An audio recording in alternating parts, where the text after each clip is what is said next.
잔치란 함께 축하하고 기뻐할 일이 생기면 음식들을 차려놓고 즐기는 것을 말합니다. 사람이 태어나게 되면은 100일 잔치를 하게 됩니다. 100일밖에 안 됐는데도 이 아이가 100일 동안 건강하게 자랐다. 그것을 기뻐하면서 잔치를 벌입니다. 그리고 첫 돌을 맞이하면은 돌잔치를 하게 됩니다. 그러다가 이제 나이가 들면은 또 환갑잔치를 하게 되고 칠순잔치도 하게 됩니다. 그런 것뿐만 아니라 우리가 사업을 하게 되면 개업할 때 잔치를 벌입니다. 또 결혼을 하게 되면은 혼인잔치도 하게 됩니다. 이렇게 사람들은 잔치를 벌이면서 함께 기뻐하고 즐거워하고 축하를 합니다. 그런데 우리가 이렇게 잔치가 벌어지게 되면 항상 그 잔치가 기뻐하면서 끝나지는 않는 것을 볼 수가 있습니다. 예기치 못한 이런 상황이 펼쳐질 때도 왕왕 있게 되는 것입니다. 예를 들면은 창세기 믿음의 조상 아브라함이 이제 약속의 아들 이삭을 낳게 됩니다. 이삭을 낳게 되니까 이삭이 젖될 때에 큰 잔치를 벌이게 됩니다.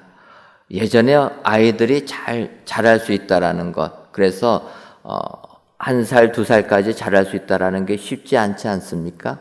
그러니까 아브라함이 이삭, 100세 때 얻은 아들 이삭이 젖될 때가 되니까 큰 잔치를 벌이게 됩니다. 그런데 이 잔치가 벌어질 때 사라는 그의 여종 하갈을 통해서 난 이스마엘, 이삭하고는 10살 넘게 차이 나는 그 이스마엘이 이삭을 놀리는 것을 보게 됩니다. 이삭이 젖되는 축하하고 기뻐할 잔치 때에 이스마엘이 이삭 놀리는 것을 보는 순간 사라는 분노에 휩싸이게 됩니다. 그동안 아들을 낳지 못하여서 자기 몸좀 하갈을 아브라함에게 주었고 그를 통해서 임신하고 아들을 낳으니까 하갈이 사라를 아주 우습게 여겼다라는 것입니다. 그러다가 이제 사라가 이삭을 낳았는데 그 이스마엘이 자기의 아들 이삭 놀리는 것을 보니까 그 과거의 모든 생각들이 떠오르게 되고 사라는 분노하게 됩니다. 그래서 기뻐해야 될 이 젖될 잔치는 어찌 보면은 최악의 상태로 끝나게 됩니다. 그리고 나서 사라는 아브라함에게 얘기합니다. 하갈과 이스마엘, 이제는 우리 집에서 살지 못한다. 그 말에 아브라함이 하갈과 이스마엘 내쫓지 않습니까? 기뻐해야 될, 즐거워야 할 잔치가 예기치 못한 사건을 통해서 상처투성이의 잔치로 끝났다라는 것입니다. 근데 이뿐만 아니라 이런 잔치는 항상 사람들이 자기의 마음의 경계를 풀고 같이 기뻐하는 것을 보면서 악용하는 사례까지도 등장하게 됩니다. 우리가 아는 대로 다윗에게는 아들들이 있었는데 그 장남 암논이라는 아들이 이복 여동생 다말을 좋아하게 됩니다. 그러다가 결국 그 다말을 범하고 마는데 그 잘못한 행위에 대하여서 다윗 왕이 암논에게 뭐라고 얘기를 안 하니까 그 다말의 친오빠가 되는 이복 형제인 압살롬이 이 암논을 죽일 계획을 세운다라는 것입니다. 그러면서 이 암논을 어떻게 죽일까 해가지고 계획을 세운 것이 사무엘하 13장 23절을 보면 만 2년 후에 에브라임 곁 바할 하솔에서 압살롬이 양털을 깎는 일이 있음에 압살롬이 왕의 모든 아들을 청하고 그렇게 얘기합니다. 2년 동안을 계획을 삼았습니다. 벼르고 벼르다가 기회를 잡은 것이 무엇이냐? 압살롬이 양털을 깎는 일이 있었다. 양털 깎는 일을 농업하는 사람들을 바꿔 말하면 추수하는 일이라는 것입니다. 양을 잘 키워가지고 이제 양털을 깎아서 그것으로 또 돈을 벌게 되는 그런 때, 그래서 추수의 기쁨과 같은 그런 때를 잡으면 사람들이 축하하고 기뻐하고 잔치하니까 그때 자기의 형제들을 다 초청하는 것입니다. 자기 집으로 초청해서 예루살렘에 떨어진 자기 집에 초청해서 그때 죽여야 되겠다. 결국은 다윗 왕의 허락을 받아서 압살롬의 형제들이 암논을 포함해서 모두 압살롬 잔치집에 가게 되니까 거기에서 압살롬이 자기 형을 죽이고 말았다는 것입니다. 세상 사람들은 잔치라는 흥겹고 즐겁고 기뻐해야 될 그곳에서 다른 일들이 벌어진다는 것입니다. 하지만 우리 예수님은 우리 사람들의 잔치는 잔치 되기를 원하신다는 것입니다. 흥이 깨지지 않고 이 세상에서 잔치가 벌어지면 기쁘고 즐거운 잔치를 하라라는 것입니다. 이제 우리가 오늘 읽은 요한복음 2장에 있는 말씀은 가나의 혼인잔치 이야기입니다. 이 가나의 혼인잔치, 예수님께서 이 땅에 오셔서 첫 표적을 보여주신, 이적을 보여주신 이 사건이 어찌 보면은 인간들이 잔치를 벌이는 그 상황 속에서 잔치의 흥을 더욱더 북돋아주는 이런 은혜를 내려주셨다는 것입니다. 바꿔 말하면 잔치를 바라보는 예수님의 시각은 우리들이 이 세상을 살면서 잔치할 일이 있으면 더 즐겁게 잔치하라는 것입니다. 잔치를 악용하거나 잔치의 흥을 깨는 것이 아니라 더 즐겁게 살기를 원하신다는 것입니다. 따라서 오늘 이 시간 요한복음에 있는 말씀 가지고 우리 예수님이 어떠한 분이신가, 특별히 요한복음 2장 1절과 2절을 보면 사흘째 되던 날 갈릴리 가나에 혼례가 있어 예수의 어머니도 거기 계시고 예수와 그의 제자들도 혼례 청함을 받았더니, 이렇게 말씀하고 있습니다. 잔치에 청함받은 예수님, 그 예수님이 잔치를 바라보는 시각이 어떤 것인가 여러분 살펴보시고 우리 예수님이 이런 예수님이라 확신하시고 우리 주님이 기뻐하시는 은혜의 삶을 사시는 저와 여러분들 되시기를 주님의 이름으로 축원합니다. 그렇다면 잔치에 청함받은 예수님은 어떠한 분이십니까? 먼저 예수님은 들으시는 예수님이십니다. 오늘 보면 요한복음 2장 3절을 보면 포도주가 떨어진지라 예수의 어머니가 예수에게 이르되 저들에게 포도주가 없다 하니, 그렇게 말씀하고 있습니다.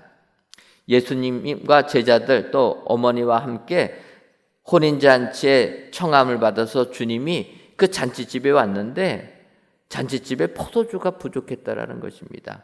아마 잔치 주인이 예상한 것보다는 손님이 더 와서 그러지 않을까 생각해 봅니다. 어쨌든 잔치집에 포도주가 떨어지니까 굉장히 난감해하던 그것을 보고 예수님의 어머니가 예수님께 이야기합니다. 저들에게 포도주가 없다. 그러니까 너가 뭔가를 좀 했으면 좋겠다. 그렇게 이야기한다라는 것입니다.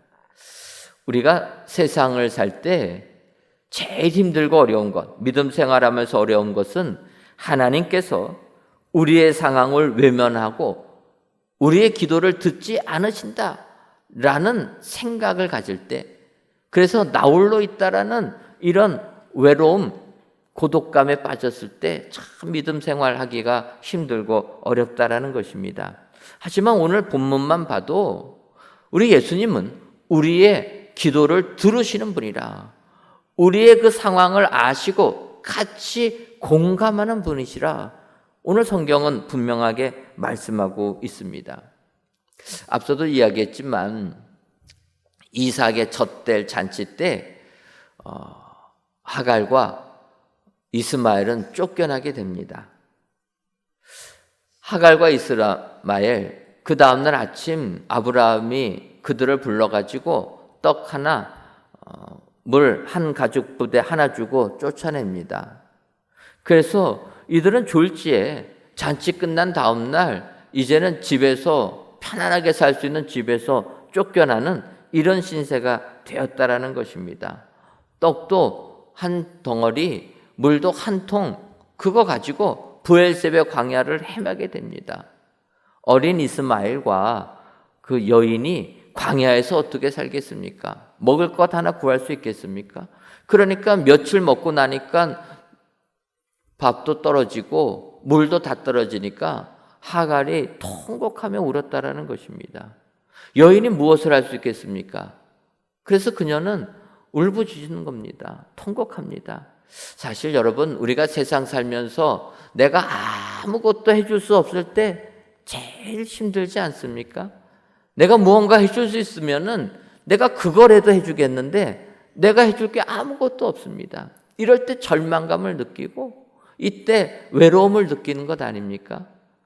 하갈은 아들 이스마엘이 목말라 죽어가는 것을 보면서 통곡했다라는 것입니다.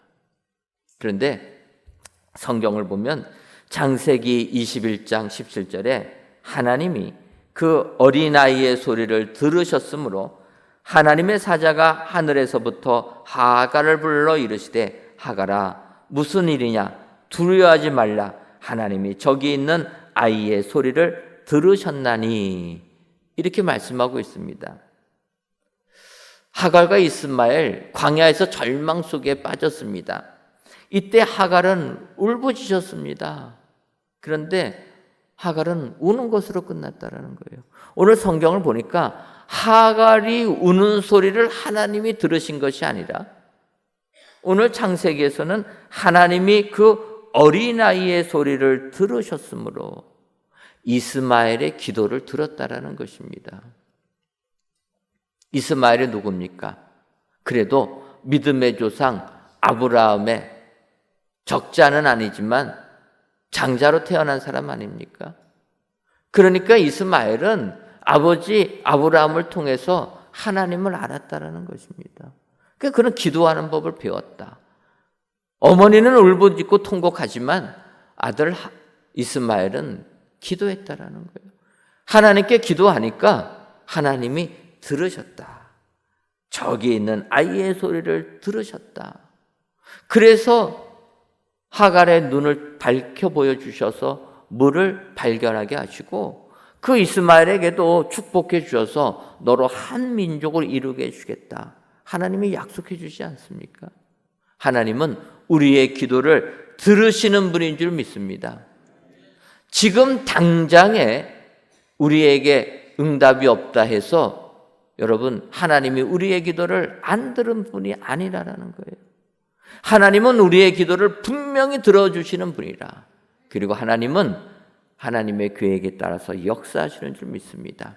오늘 혼인집에 포도주가 떨어졌을 때 우리 예수님은 어머니 마리아의 소리를 귀 기울여 들어주셨다.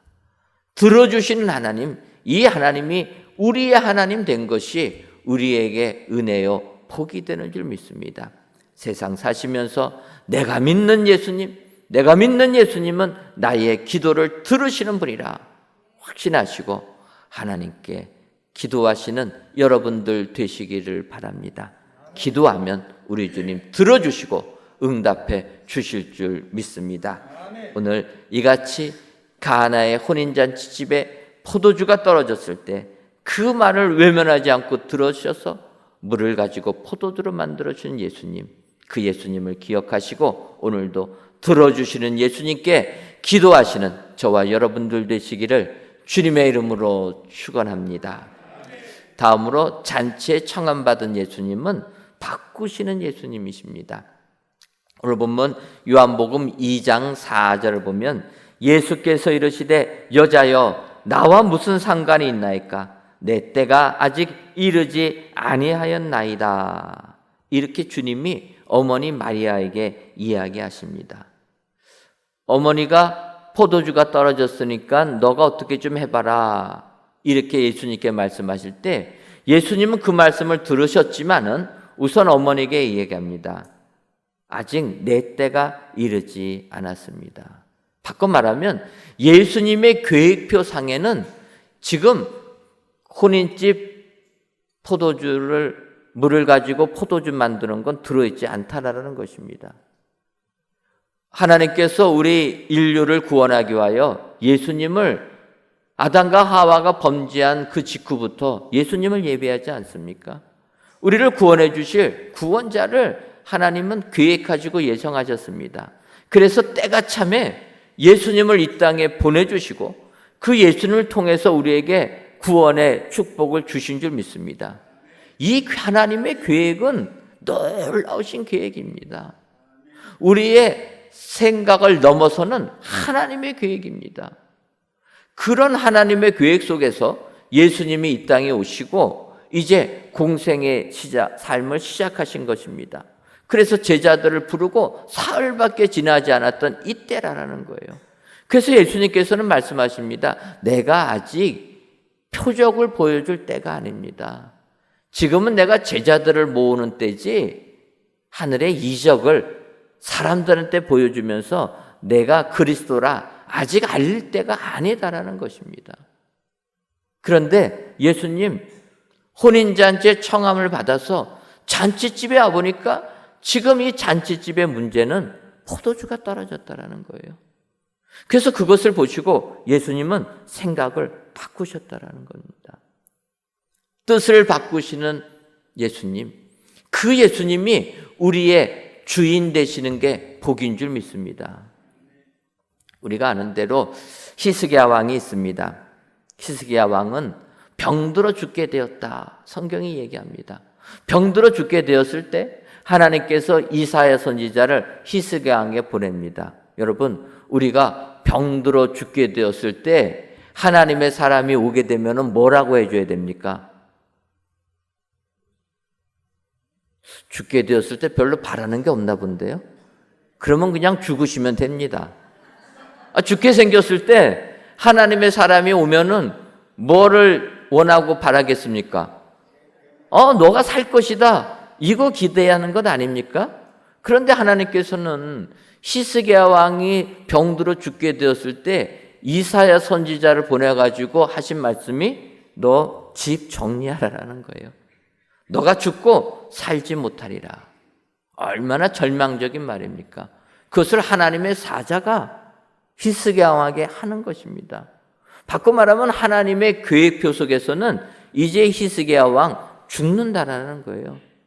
그때 히스기야는 열왕기하 20장 2절과 3절을 보면 히스기야가 낯을 벽으로 향하고 여호와께 기도하여 이르되 여호와여 구하오니 내가 진실과 전심으로 주 앞에 행하매 주께서 보시기에 선하게 행한 것들을 기억하옵소서 하고 히스기야가 심히 통곡하더라. 하나님께서는 너가 내 계획표 속에 너는 이제 집 정리하고 천국 와야 된다. 하나님이 말씀하셨습니다. 그럼에도 불구하고 히스기야가 하나님께 기도합니다. 내가 하나님 앞에 전심으로 진실하게 하나님 섬겼는데 나를 불쌍히 여겨 주옵소서. 그때 하나님께서 히스기야 왕의 기도를 들으시고 그의 계획을 바꾸셨다라는 거예요.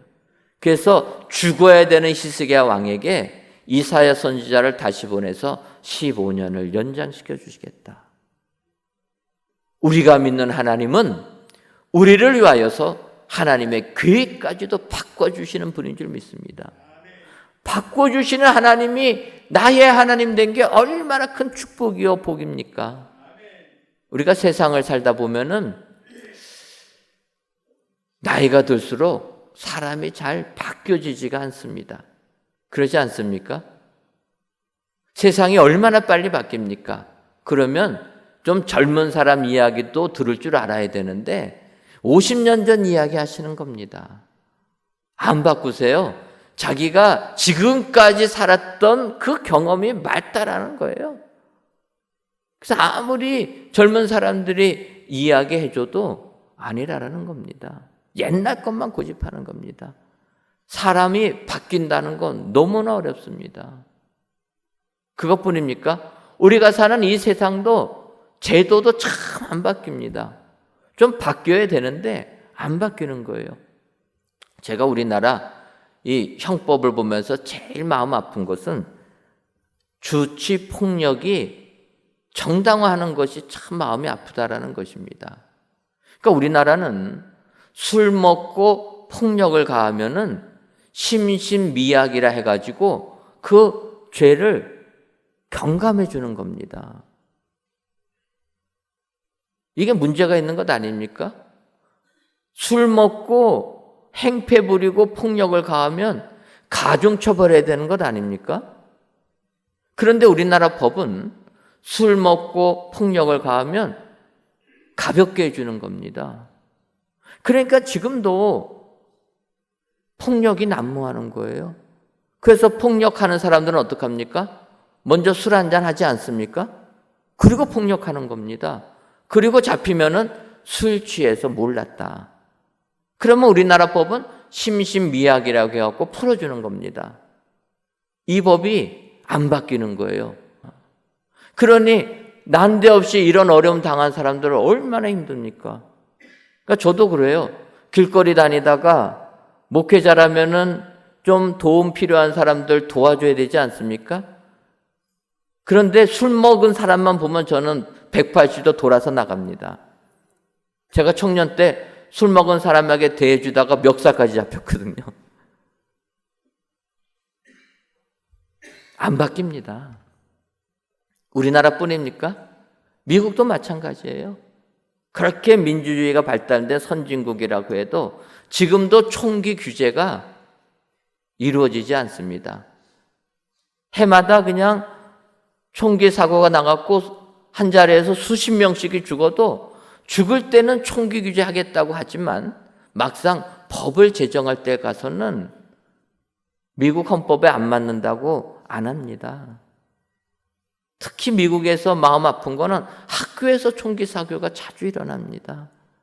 그러니까 아직 인격적으로 성숙되지 못하다 보니까 그 아이들이 감정에 휘둘리지 않습니까? 그런 아이들이 총기를 가지니까 그냥 죽이는 겁니다. 꽃 한번 피워보지 못하고 학교에서 사망하는 아이들이, 어린 생명들이 너무나 많습니다. 그런데도 법에서 규제를 못하는 거예요. 사회가 바뀐다는 것 너무나 어렵습니다. 세상이 안 바뀝니다. 사람이 바뀌는 것 안 된다라는 거예요. 하지만 오늘 성경을 보면은 우리 예수님은 우리의 기쁨을 위하여 바꾸시는 예수님이시라는 겁니다. 이게 얼마나 큰 은혜입니까? 예수님은 인류 구원을 위하여 이 땅에 오신 그 놀라운 계획 속에서도 잔치 벌어진, 그래서 기뻐하는 그들, 그 흥이 깨지지 않기 위하여서 당신의 계획을 변경하십니다. 그래서 계획상에서는 이적을, 표적을 보여줄 때가 아님에도 불구하고 그 기뻐하는 그들이 더욱더 기뻐하라라고 우리 예수님은 이적을 보여주십니다. 그래서 물을 가지고 포도주로 만들어주신 분이라. 예수님은 우리의 삶이 잔치하는 삶 되기를 원하신다라는 것입니다. 세상을 살면서 믿음 생활하는 분들 중에서 그렇게 생각하는 분이 계십니다. 내가 예수님 잘 믿는데 너무 이 세상을 기뻐하면서 사는 것은 잘못된 게 아닐까. 이 세상에 빠져서 예수님 잊어버리는 것은 잘못된 것입니다.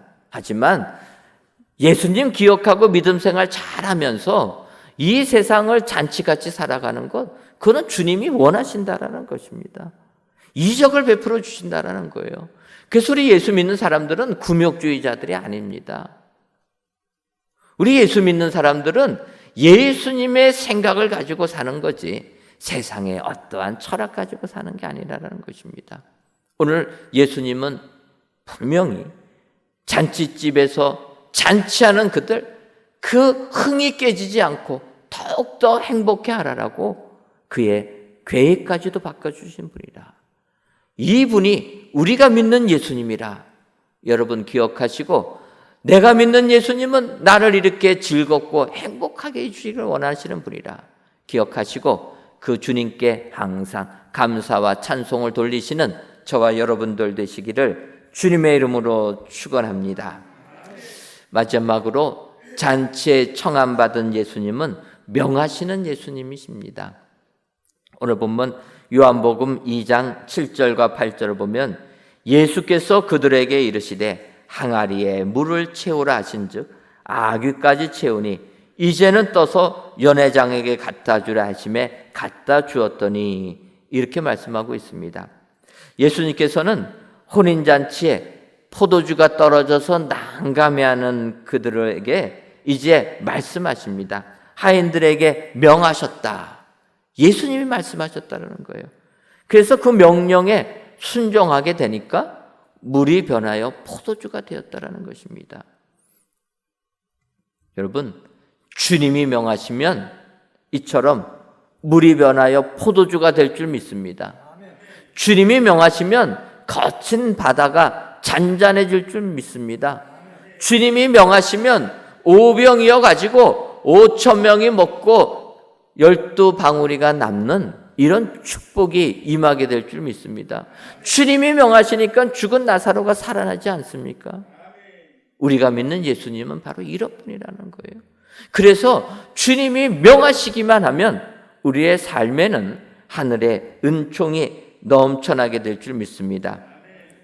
하루는 예수님께서 제자들과 함께 호수 저편을 건너가시기 위하여 배에 오르셨습니다.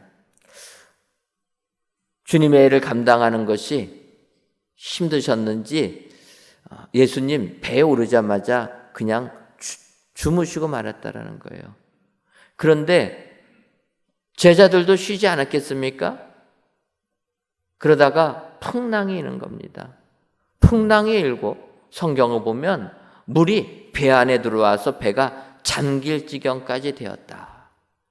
그때 제자들이 야단이 난 것입니다. 그럼에도 불구하고 예수님은 주무셨다라는 거예요. 누가복음 8장 24절 보면 제자리에 나와 깨워 이르되 주여 주여 우리가 죽겠나이다 한데 예수께서 잠을 깨사 바람과 물결을 꾸짖으시니 이에 그쳐 잔잔하여지더라. 제자들은 바다가 심하게 흔들리니까 아마 제자들 잠에서 깬 것 같습니다. 그리고 보니까 배 안에 물이 들어와서 배가 잠겨질 때까지 되었다. 그래서 어찌 할 바를 몰라서 당황하고 있는데 예수님은 주무시고 계셨다라는 겁니다. 그때 제자들이 주무시는 예수님을 깨우게 되었다. 그러고 보면은 참 예수님은 정말 단잠을 잘 주무시는 분이라 그렇게 생각합니다. 여러분, 잘 자는 것이 축복 아닙니까? 저도 젊었을 때는, 젊다고 하면 좀 이상하지만 예전에는 참 잘 잤습니다. 그런데 요즘에는 조금 잠이 줄어드는 것 같아요. 잘 자는 게 축복 아닙니까? 주님 그냥 그 사역에 몰두하시고 주무셨다라는 거예요. 배가 잠길 지경이 됐는데도 깨지 않습니다. 그때 제자들이 예수님을 흔들어 깨우게 됩니다. 이때 깨어나신 예수님, 그 상황을 보시고 말씀하십니다. 바람과 물결을 꾸짖으심에 이에 그쳐 잔잔하여지더라. 이것을 보고 제자들이 이야기합니다. 그가 누구이기에 바람과 물을 명함에 순종하는가 하였더라. 그 모습을 보고 제자들이 하는 겁니다. 예수님이 누구이기에 바람과 물을 명함에 순종하는가? 주님이 명하시니까 바람과 물이 순종했다라는 것입니다. 여러분, 우리가 믿는 예수님은 우리 인간들의 삶뿐만 아니라 온 우주적으로 이 세상을 주관하시는 예수님이신 줄 믿습니다. 그렇기 때문에 사물도 다 주 앞에 순종한다라는 거예요. 주님이 명하시니까 바람과 물이 순종하게 되었다. 우리는 자연 앞에서는 한없이 나약해집니다. 태풍이 몰려올 때마다 인간의 나약함을 느끼는 것 아닙니까? 준비한다고 준비해봤자 그 자연의 위력 앞에서는 우리는 무기력할 수밖에 없습니다. 지금 또 뭐 태풍 올려오는데 다행히 이번에는 어디로 휘어집니까? 일본으로. 좋아하시면 안 되고 안타깝습니다. 이렇게 우리나라도 오는 것이 휘어져 가지고 일본 전역을 휩쓸게 되더라고요. 지난번에 우리가 경험했지만 우리나라 남부지방 휩쓸리니까 여러 명 사망하지 않습니까? 안타깝게도 이번에 오는 태풍은 중국을 어찌 보면 전역을 지나가는 것 같습니다. 인간은 이렇게 자연 앞에 나약할 수밖에 없습니다. 하지만 주님이 명하시면 바람과 물이 순종한다라는 것입니다. 주님이 명하시면 물이 변하여 포도주가 된다. 이런 예수님이 나의 예수님 된 게 얼마나 큰 은혜요, 복입니까? 세상 살면서 내가 할 수 있는 게 아무것도 없어서 절망하는 여러분들 계시다면 이 예수님이 나의 예수님 된 것 확신하시기를 바랍니다. 더 나아가서 우리 예수님은 우리들이 이 세상에서 잔치할 때 그 잔치가 더욱더 즐거운 잔치 되기를 원하시는 분이라 여러분 기억하시고 이 세상에서도 기쁘고 즐거운 삶을 사시는 여러분 되시기를 바랍니다. 우리 예수님 진정으로 잔치가 잔치되기를 원하신다. 그래서 우리 예수님은 그러한 잔치되기를 원하셔서 우리의 필요한 것을 들어주시는 예수님이라.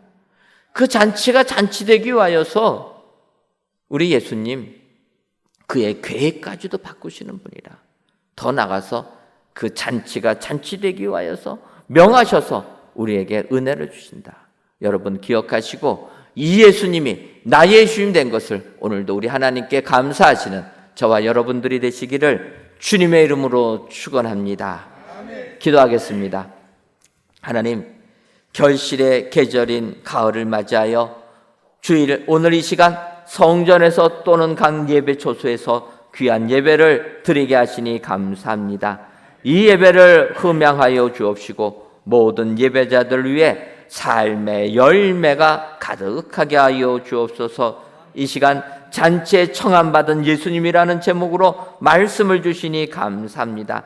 바라기는 예수님께서는 우리들이 잔치를 어떻게 지내기를 원하시는가, 잔치를 통하여서 기뻐하기만을 원하신다라는 것을 깨닫게 하여 주시니 감사합니다. 잔치에 청함받은 예수님은 들으시는 예수님, 바꾸시는 예수님, 명하시는 예수님임을 알고 이 예수님께서 주시는 기쁨이 우리의 삶 속에 넘쳐나게 하여 주옵소서. 예수님의 이름으로 기도하옵나이다. 아멘.